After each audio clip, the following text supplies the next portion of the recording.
Focus this time. Let's see. I think so. Do I tap this? Let's see. Yeah. Hey. It is 10:20 at night, and I realized that I hadn't done this update. But a big part of the process that is this next phase of my work requires a certain degree of discipline, a lot of discipline actually. Discipline in ways that are unfamiliar to me, so in the same way as in the past I've, with vegetarianism or any other of these sorts of things, I have these low-level things in my life that require like small amounts of daily discipline. It allows me to practice it so that the bigger things seem less jarring when they're requiring me to be on point. Where are we at? What's been going on with the writing? Oh, lots been going on. Lots has been going on. It's funny, it's like I spent all this past couple of years getting ready to do what I started doing this week, which is writing and, having people come out. I had the orchestrator out for the MOTH, and we're setting things up for a heavier record I'm doing called Power Nerd, and Che and I are working on a new Casualties, and I've got 4 Dream Piece things sort of in the background that I've been picking at and learning the Atmos and getting everything together. And it's all been in preparation for this, like the past couple of years have all been in preparation for what I started this week. But what I found intriguing is that after years now, like a couple of years of like digging ditches, like putting conduits into ditches and fixing the electrical and then redoing the plumbing and then building decks and all these sorts of things that I've been sort of low-key resenting for the past while. When I finally got a chance to do my thing, I realized how out of practice I am for the type of discipline that's required to really dig into the process. I think I've been afraid to start. Maybe not afraid, that's not the right word. Sort of hesitant to start. And I think a lot of the reason for that is it's in order for it to be what I envision it being, because I got a really strong vision for what this next thing will be. In order for it to be that, it requires a type of emotional intensity that I've just been saying, not now, not yet, not now, not yet. Writing Dream Piece, or, just kind of postponing that. And then when I started getting into it again this week, I realized, oh my God, like it's been so long since I've just sat in the studio and written that it feels super weird. It's like there's been a dynamicism to the chaos of life up to this point that perhaps because for the past decade all I've been doing is just in the studio or on tour, it's been one thing to the exclusion of basically everything else. And the last couple of years, through pandemic, through everything, I've had to learn so many things. Staving off early onset Alzheimer's, I guess, is the hope. But then when I started doing it again, I'm like, oh, right. Yeah. And I struggled with it for the first few days. I was like, I don't want to do this. It's not that I don't want to write, it's just I don't want to go back in time. Even if it's something that I romanticize, just constantly being in the studio. But then once I started to really sink into it again, it took a couple of days, and then it's like when you've got a new popsicle. You love the idea of having a popsicle, but as you're working on it, it takes 3 or 4 minutes for it to taste like anything. At first it's just cold, it's like work. That's kind of how I felt with the writing. And then once I started breaking through that and getting into the guts of it, a couple things started becoming apparent to me.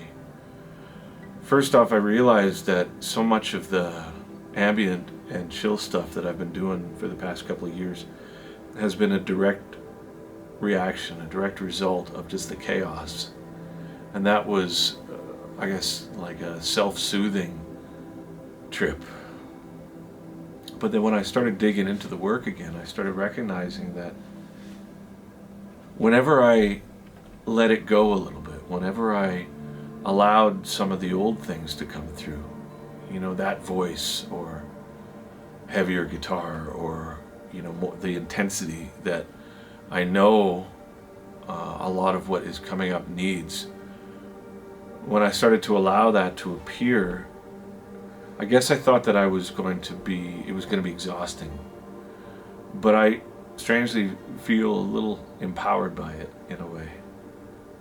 And I think I feel empowered by it because my perspective on it has also changed over the past couple of years. I guess in a sense I had assumed that I would come back to this the same person that I was, and you know, none of us are over the course of a year or whatever, 2 years.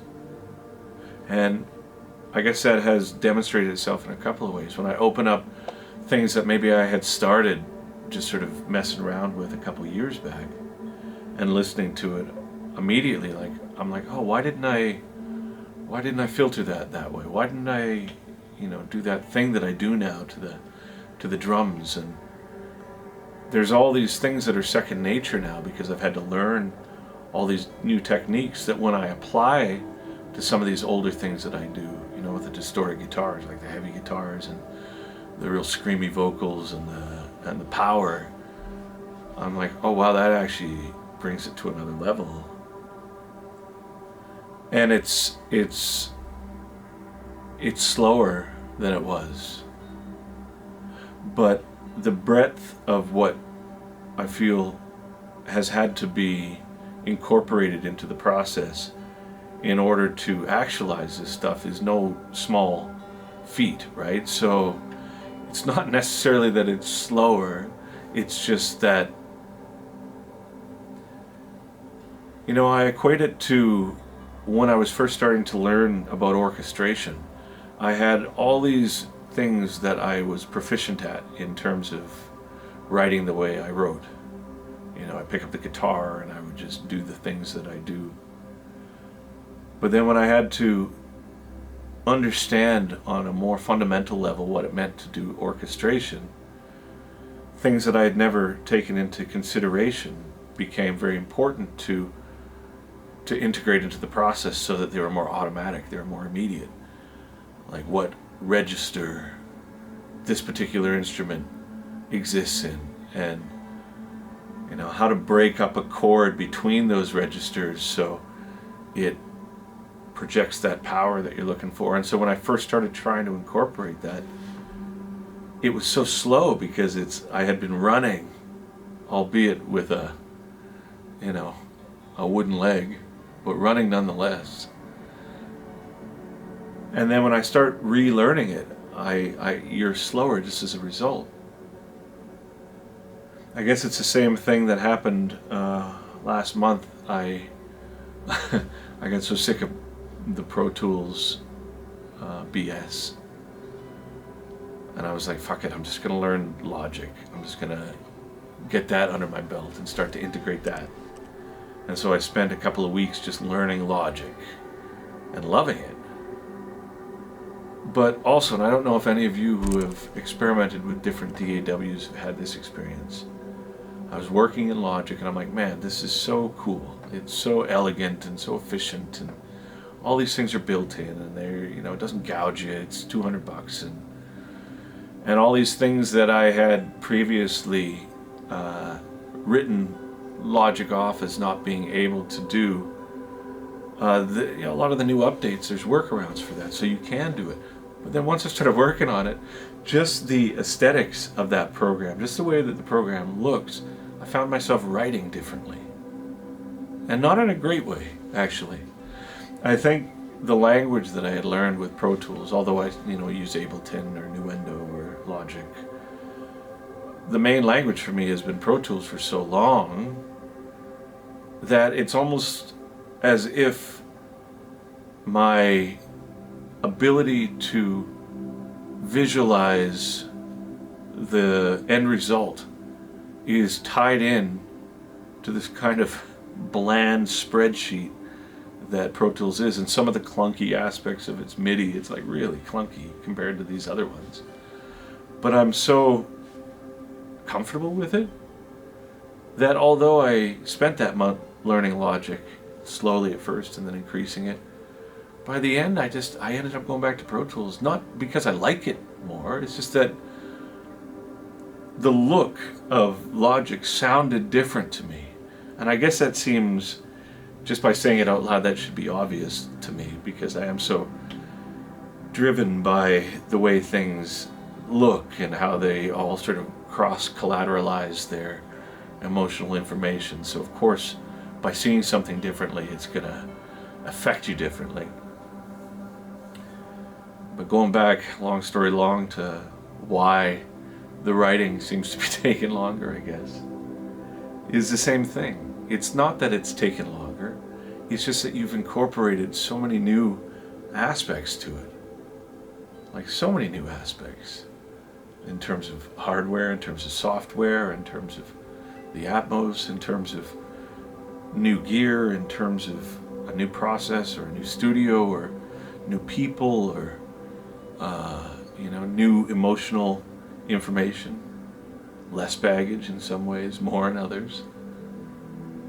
So I thought it was taking forever, but then as I started going through the material, once I broke through that popsicle and it started to thaw a little bit, and I was able to say, okay, right, where were we? Where am I? Let's start to categorize these things.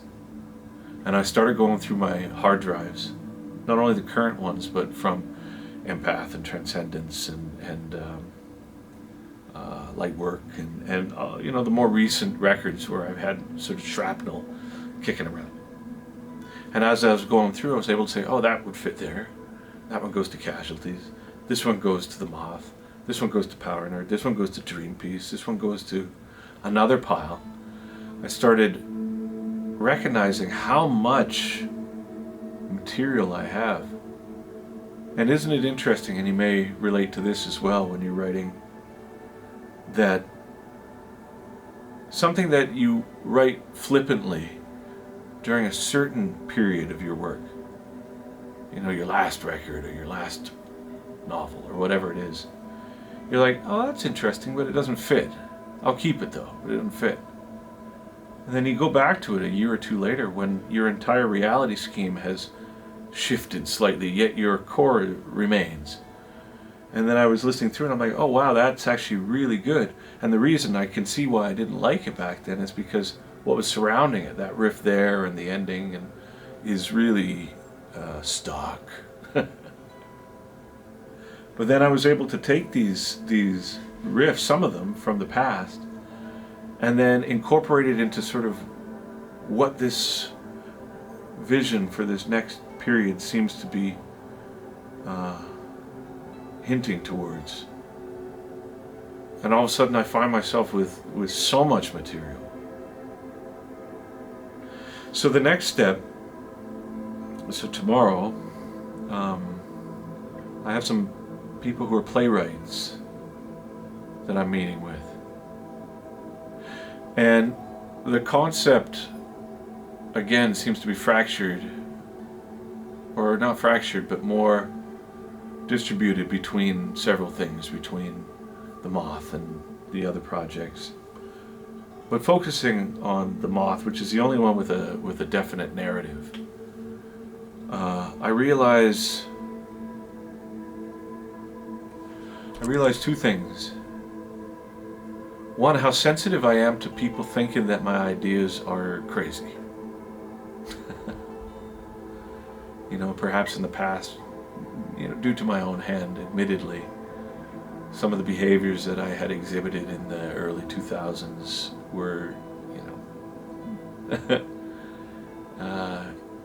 could be considered pretty strange. And you carry that even if you've managed to identify why that was happening, and then, you know, proactively find ways to navigate that. I'm still very sensitive to things that are important to me, people thinking are crazy or weird, right? And with the Moth, I've got this story, but without a compelling narrative, because I'm not a story writer, you know. I have a beginning, a middle, and an end. And to me, it makes perfect sense. However, when I've been explaining it to these people, to the playwrights and to the people who are involved, they're like, dude, this sounds crazy. And so what it made me realize is, okay, so you have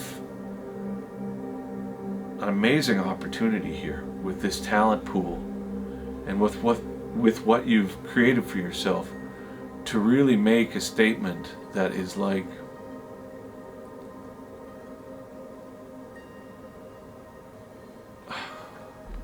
unfettered by the past or by you know, my neurosis. It's like, no, just go for it, go for it, go for it. And so I'm able to say, okay, I'm going for it. This is a story. And people are like, we don't get it. And I'm like, okay, so I understand that some people will get it, because some people who are, you know, think like me or have gone through experiences like me will be like, oh yeah, it's a metaphor for this and that, or transformative process of being a human and the confusion there within and all this. But a lot of people just don't have same experiences as I, of course, right? So the choice at that point is, okay, well, do you go full artsy-fartsy? And do you make something like, you know, Jodorowsky's Holy Mountain, where it's just this provocative, expensive piece of work for the sake of just, I don't know, proving that you can? Or do you find ways through compromise with artists who you respect, whether or not they're exactly on the same page as you, to find a way to translate that story as an analogy into something that is more palatable? I'm not talking about musically, I'm not talking about thematically, I'm just talking about the trajectory of it. If you've spent all this time and effort setting it up, what is your intention of making something that just willfully turns everybody off? And, you know, I guess conversely, if you come to the conclusion upon asking yourself that question, well, because that's what I want to do, then that's what you should do. But I think it's easy to, I know it's easy to deceive myself. I know it's easy to assume that what I want to do is based in some sort of noble pursuit, only to find in retrospect that it's, you know, it's just repressed adolescence. It's just neurotic, childish stuff that never got resolved. But a part of the discipline, which same one that is like, dude, you gotta do this update tonight, you gotta do this. Part of that discipline is going, listen, if you really believe that your statements to yourself about what your intent is for this project are true, which is you want to make something beautiful and powerful and helpful, then is that the word? It behooves you to not listen to people from various different walks of life or disciplines when they say, oh, that makes sense to me, or that there, I'm losing it, or that there just seems like a journey up your own backside for the sake of being provocative. So yes, it's moving slowly, but it's also moving so quickly. Getting used to it again is really strange. I hesitate to say this, but I think all the ditch digging and putting in a septic field and, all this stuff that at the time I was just resenting. I'm like, I don't want to be covered in shit, and like, but I think I learned a ton from it. And all the things that are happening, like, for example, with the power nerd thing, I think it's a good name. But it's not going to be a joke. It's going to be really heavy, and it's going to be really elegant, and it's going to be really melancholy. But as I start writing that, there's certain riffs that I hear from some of the old demos that I made a few years back that, in terms of the riffs, fit in. But I listen to the vocals and I listen to the lyrics, and I'm like, oh, I wonder if the activities that I've been resenting in order to get this whole thing happening for these projects actually has solidified and tightened up the lyric process. It's almost like there's less of a desire to apologize for things. That's been such a big part of my trip for so long, just whatever I do, it's before I put out a record, I'm like, oh, I'm so sorry. You're not gonna like it. The people-pleasing thing. And I think a lot of what has had to happen in order for me to facilitate all these changes is I've had to say no to a lot of people. I've had to say no to a lot of things.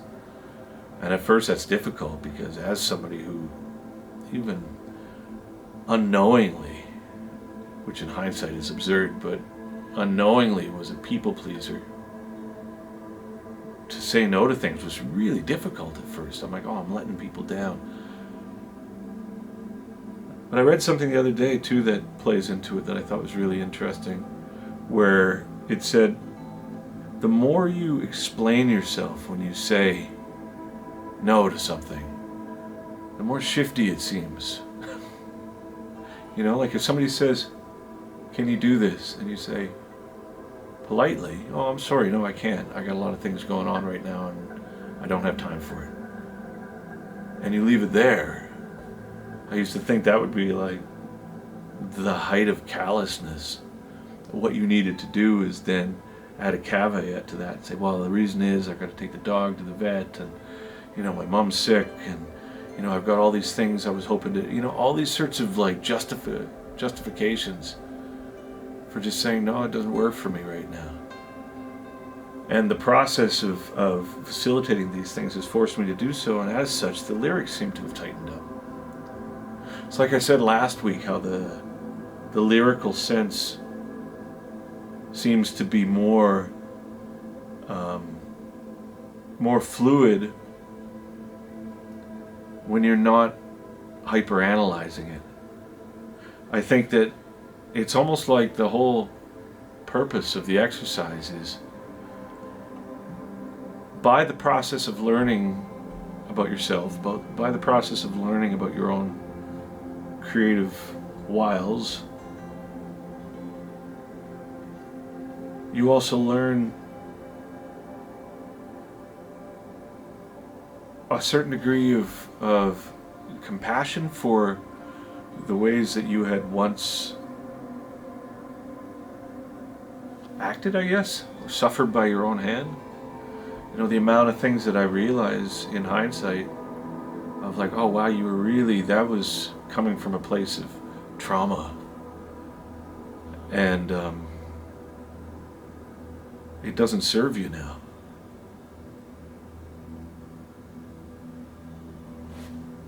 That's great. It's great.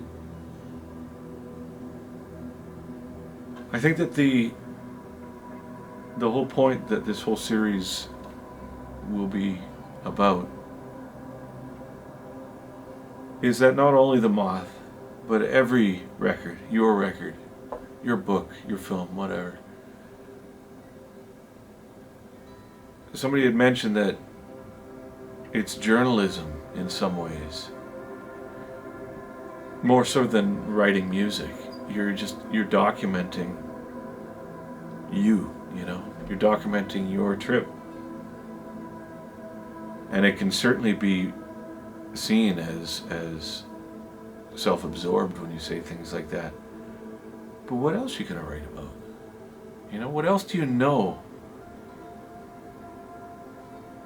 on the same level. I don't know, maybe other people know things on a different level, but I just seem to feel that my relationships and the things that I'm responsible for in my life benefit from objectively looking at where you're at and seeing the ways in which your activities cause you to suffer unnecessarily. And once seen, if you choose to not change it, that's entirely your trip. Again, if you choose to make a piece of work upon reflection that its intent is to be provocative, then, oh, at least you know. At least you know.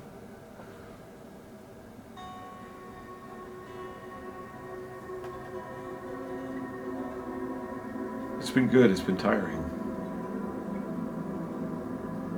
Today was the first day where I had a sense of like, okay, popsicle's thawing. Alright. I hit a chord today in a piece of work that I was like, oh, I remember that. I remember doing that. I know how that works. It's like the past couple of years of just like chaos. It's like I put it aside. I'm like, everything's quiet, everything is reserved, which I still love, and in fact that has become a very big part of my world. But I think it's important to not forget who you are, you know? I think it's about refining your vision over time as opposed to just constantly changing. I don't know, now I'm just talking too much. Ladies and gentlemen, those in between, here we are. It has started. Ruby Quaker, the spaceship is done. I've got finally people showing up this week who know how to use these stupid fucking cameras so we can get good shots, because all my shots in there just look like the podcast. Speaking of podcast, I got a bunch of guests that I didn't expect would be willing. It was one of those weird things. I'm like, oh, just fucking ask them. Just ask them. What's the worst that can happen? They can say no. And they said yes, and I was like, oh, okay. So all these things are coming up. Ruby Quaker's coming up. Podcast. I'm taping 3 this week. I'm writing 4 records. More than that. And man, I think it's gonna be like epic. Or not, who knows. Anyway, have a great week. Thanks for paying attention. And what's a platitude I could throw at you to leave this one? Don't take any wooden nickels. Take as many wooden nickels as you can. Devo, see you.